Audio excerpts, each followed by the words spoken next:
Au plaisir de vous retrouver. Bonsoir à tous et bienvenue dans ce journal dont voici le sommaire.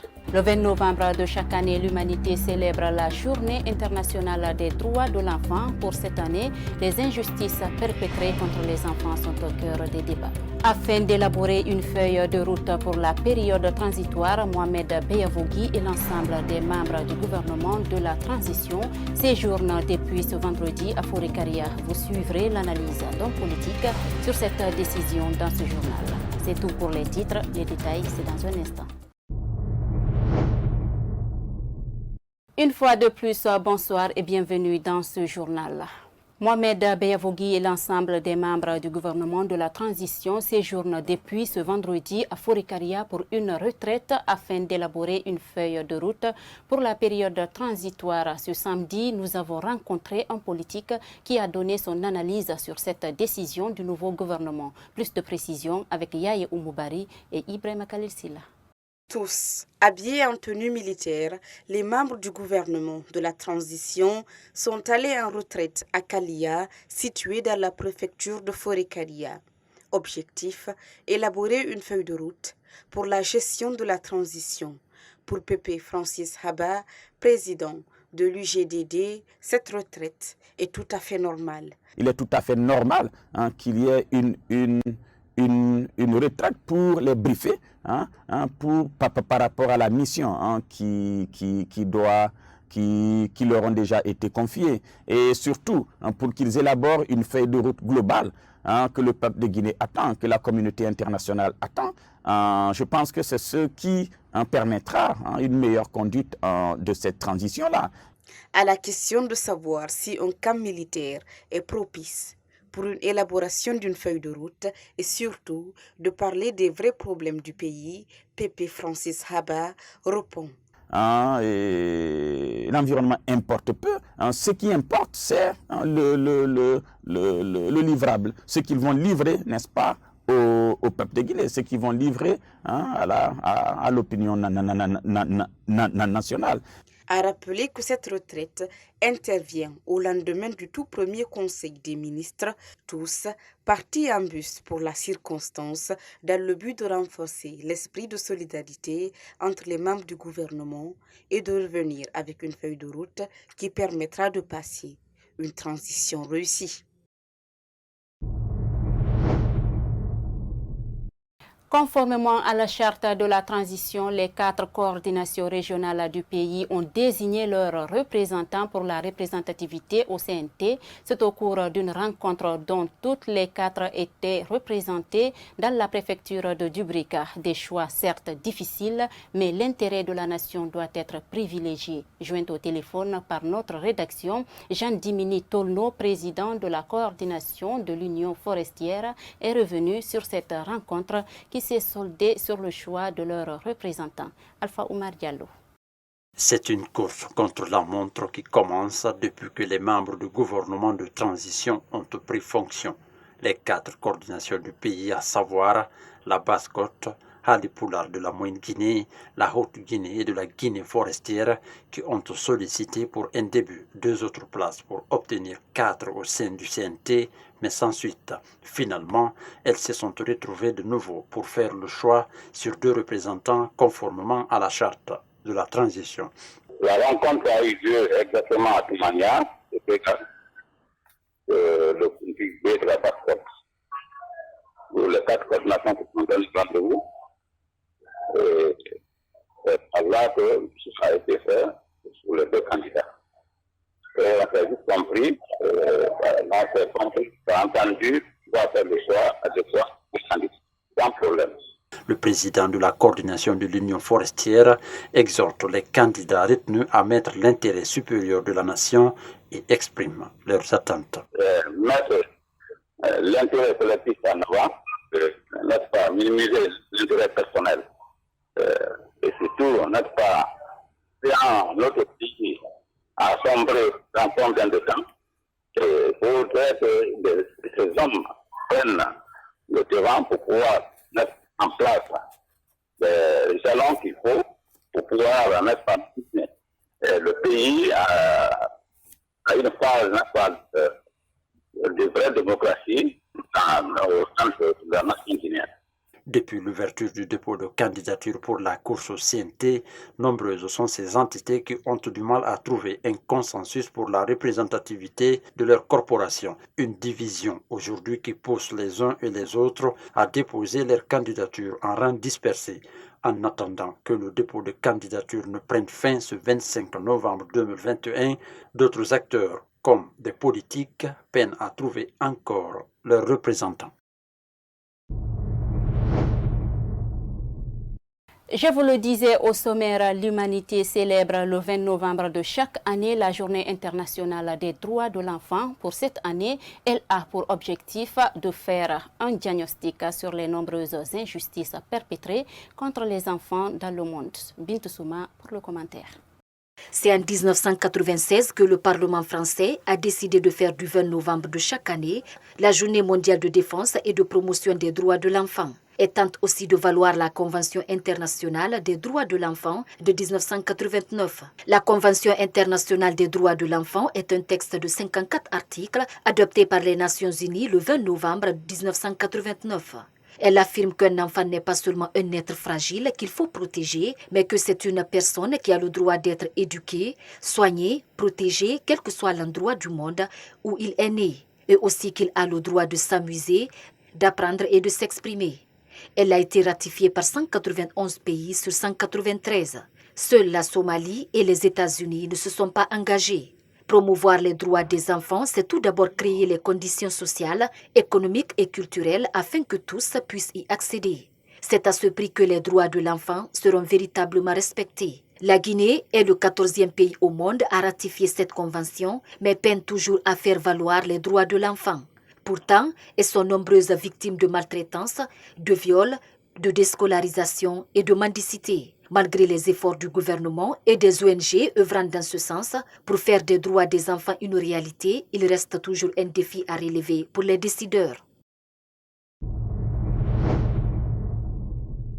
Et puis, un groupe d'étudiants a battu le pavé la semaine dernière dans l'enceinte de l'Université générale Lansana Conté de Sonfonia. Ce samedi, le recteur de la dite université a expliqué les fondements de cette grogne après les avoir écoutés. Il est aussi revenu sur les réformes engagées cette année dans cet établissement. Ibrahima Diallo. C'était la semaine dernière qu'un groupe d'étudiants a battu le pavé à l'université générale Lansana Conté de Sonfonia. Ils réclament une augmentation de leur bourse d'études à 1 million de francs guinéens et 15 bus par université publique. Des réclamations que juge infondées le recteur de la dite université. C'est de façon inopinée qu'il y a eu ce qui s'est passé.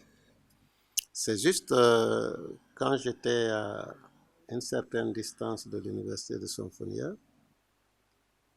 que j'ai reçu un appel pour dire que les étudiants, un groupe d'étudiants s'est introduit avec des papiers RAM A4 sur lesquels étaient portées des revendications comme 1 million par étudiant et par mois, 15 bus par université, 15 étudiants par département chaque année, alors qu'ils devaient aller continuer les études à l'étranger.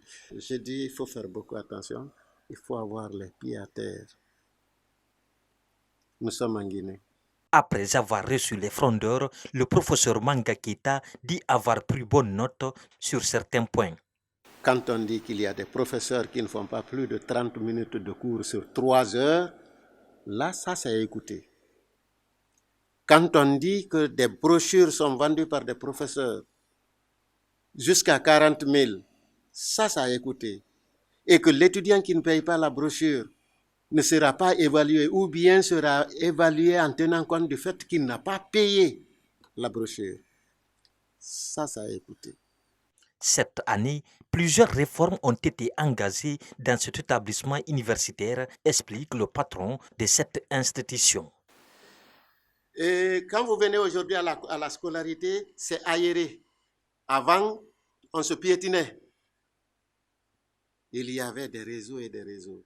Aujourd'hui, tout est en train de se décanter, de se clarifier et Il y en a même qui pensent que ce n'est plus la peine de rester à la scolarité. Le service informatique de la scolarité, je l'ai complètement détaché, de sorte que rien ne se passe sans que je ne sois informé. Bien que je sois ici, tout ce qui se passe, on me consulte, on m'informe. Ah, il y a ça. Quel est votre avis? Le numéro 1 de cet établissement d'enseignement supérieur s'est dit être déterminé à combattre les maux dont souffre cette université. Le paludisme constitue un problème majeur de santé publique. En Guinée, les enfants sont beaucoup plus exposés à cette maladie. Elle serait même l'une des causes de mortalité des enfants moins de 5 ans. Un médecin pédiatre a apporté des précisions sur les conséquences de cette maladie. Maria Makindibari pour le reportage. Le paludisme représente l'une des principales causes de décès chez les enfants de moins de 5 ans. Le mode de manifestation du paludisme chez les enfants se manifeste à plusieurs façons selon ce médecin pédiatre. Les modes de manifestation chez l'enfant dépendent du type. Donc, il y a non seulement le paludisme simple, le paludisme grave, il y a aussi le paludisme viscéral évolutif. Les enfants contractent cette maladie par négligence des parents, selon Dr Mouktar Sow. Les complications sont d'ordre non seulement pulmonaire, donc l'enfant peut avoir une détresse respiratoire. Il y a des complications aussi d'ordre neurologique, mais ces complications sont réversibles. Complications d'origine cérébrale, donc l'encéphalite, qu'on appelle l'encéphalite. Donc toutes ces complications peuvent se retrouver chez l'enfant. Face à cette situation, il invite les parents à veiller sur les manger et les conditions de vie des enfants. Donc à l'endroit des mamans, c'est de non seulement de respecter les mesures non seulement d'hygiène, mais aussi de respecter les mesures générales, à savoir la prévention. Donc et cette prévention passe par non seulement l'éradication des moustiques, à travers la pulvérisation des maisons. À noter que le paludisme tue en Guinée plus que le VIH-Sida. Il est souvent transmis par les insectes comme les moustiques, vit son danger dans la société. L'organisation Stop Palu organise le 25 avril de chaque année la journée internationale de lutte contre le paludisme à travers le monde.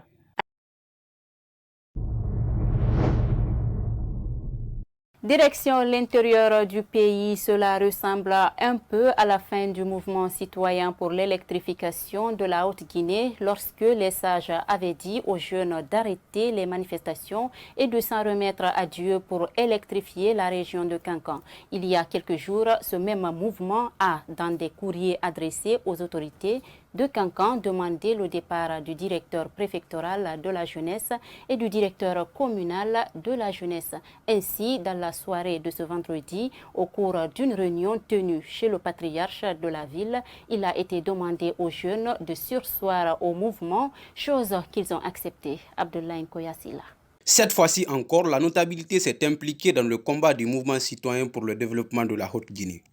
Au sortir d'une réunion tenue sur le patriarche Mbemba Madifin Kaba, assise au quartier Moroulin, c'est Mohamed Lamine Kaba, alias Ringo, président de la coordination des CD auprès de la notabilité, qui a donné l'information. Nous voulons le rassemblement de la jeunesse de Kankan.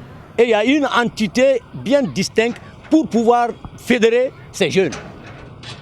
La jeunesse de Kankan, ce n'est pas la jeunesse politique, c'est la jeunesse dans son ensemble. Ils ont posé des problèmes dans leur requête que l'autorité doit être à même de vérifier parce que c'est un acte administratif qu'on est en train de gérer, mais dans une collectivité où il y a la notabilité qui joue son rôle.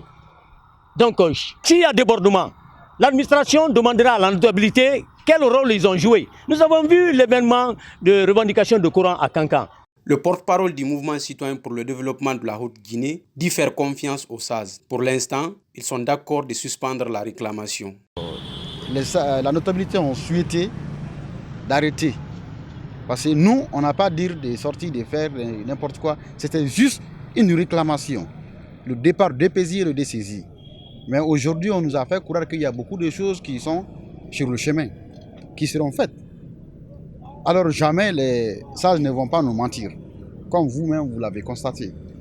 À travers de cela, nous avons décidé d'arrêter pour le moment.